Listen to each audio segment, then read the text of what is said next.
Alimentos ultraprocessados como refrigerantes, biscoitos, excesso de pães, massas e cereais refinados.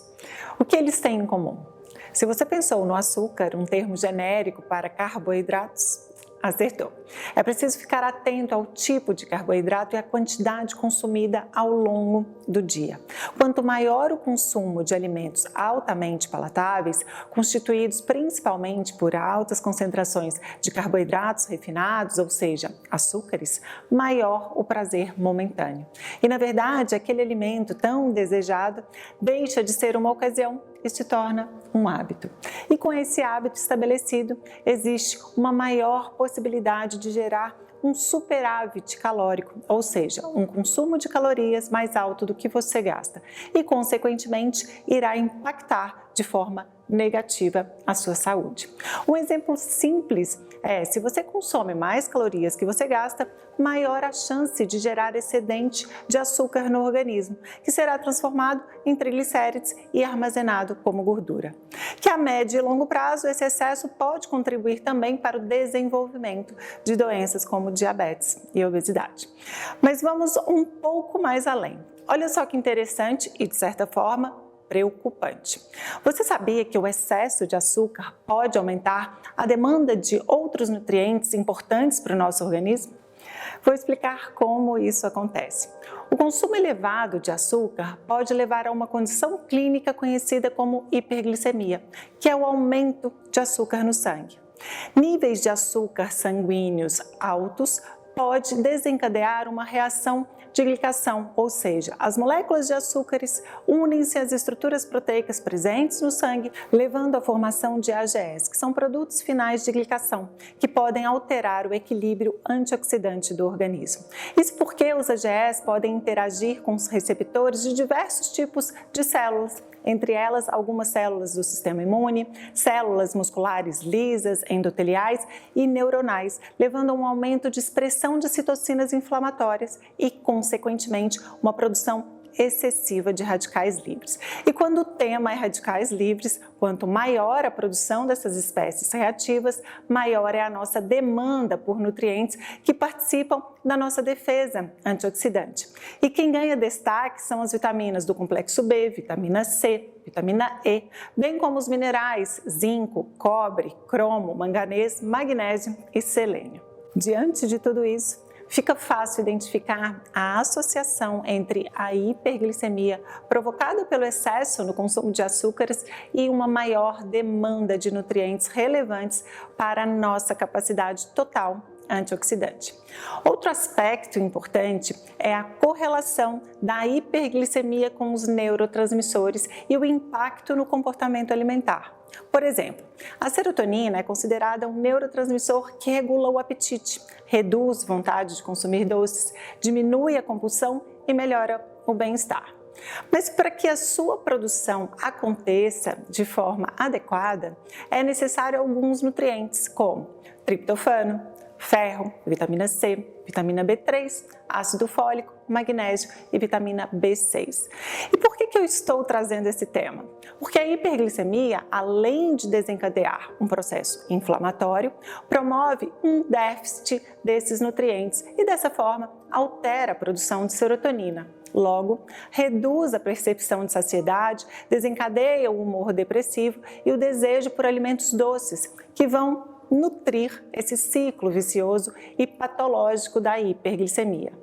E a pergunta é, já que a serotonina ajuda a equilibrar o humor, o apetite e o bem-estar, como otimizar essa produção? Gente, o caminho é desinflamar. E a grande estrela desse processo é a dieta mediterrânea, que é reconhecida como um dos padrões alimentares mais saudáveis do mundo e vem sendo recomendada e praticada em diferentes partes do mundo por apresentar efeitos benéficos para a saúde humana graças a uma combinação de alimentos ricos em fibras, vitaminas e principalmente em compostos antioxidantes, anti-inflamatórios e pobre em gorduras saturadas e açúcares. Vale ressaltar que a dieta mediterrânea tradicional, ela possui algumas características marcantes, com destaque para uma elevada ingestão de alimentos frescos e naturais, como leguminosas, frutas, cereais não refinados, oleaginosas, os produtos lácteos, principalmente queijos e iogurtes, e ovos consumidos em quantidades moderadas. Azeite de oliva, especialmente o azeite extra virgem, ou seja, obtido por uma prensagem mecânica e teor de acidez contido inferior a 0,5%, como a principal fonte de gordura. As carnes vermelhas consumidas em baixas quantidades e também em baixas quantidades os doces.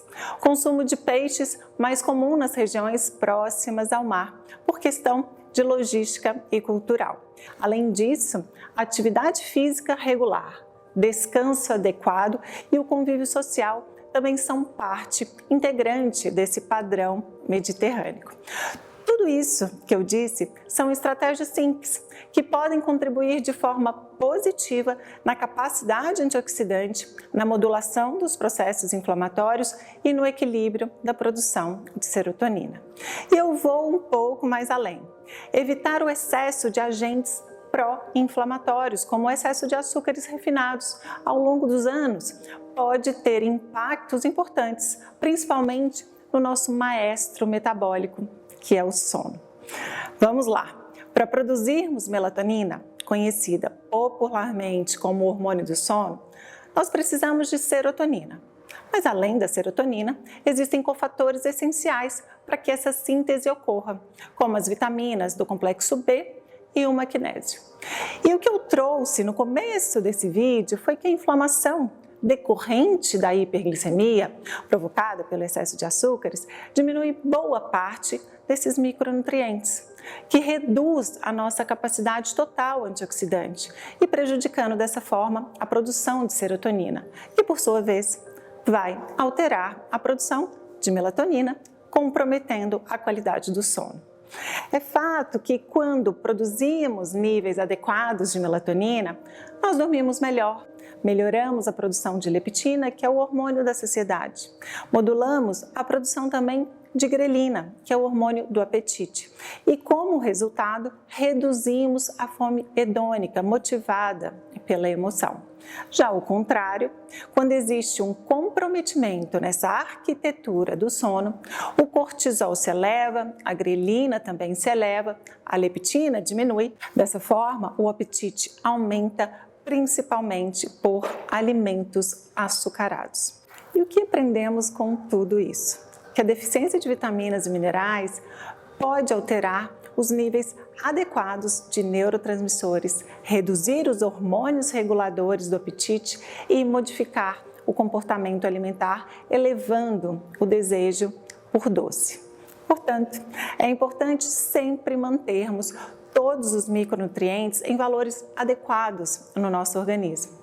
E é importante também ressaltar que é difícil conseguirmos atingir as quantidades ideais desses micronutrientes pela alimentação. Por isso, a suplementação ela pode e deve auxiliar, complementando as necessidades diárias. E ao aderir à suplementação, é fundamental buscar por nutrientes mais biodisponíveis. Vou dar alguns exemplos. O magnésio bisglicinato é mais biodisponível que o óxido de magnésio. O zinco bisglicinato é melhor que o óxido de zinco. O ferro bisglicinato é mais adequado que o sulfato ferroso, entre outros. E mais, sempre que possível, avalie junto ao profissional de saúde suas necessidades individuais. E não se esqueça dos pilares para uma saúde plena: alimentação saudável, sono, gerenciamento do estresse, exercício físico e suplementação individualizada.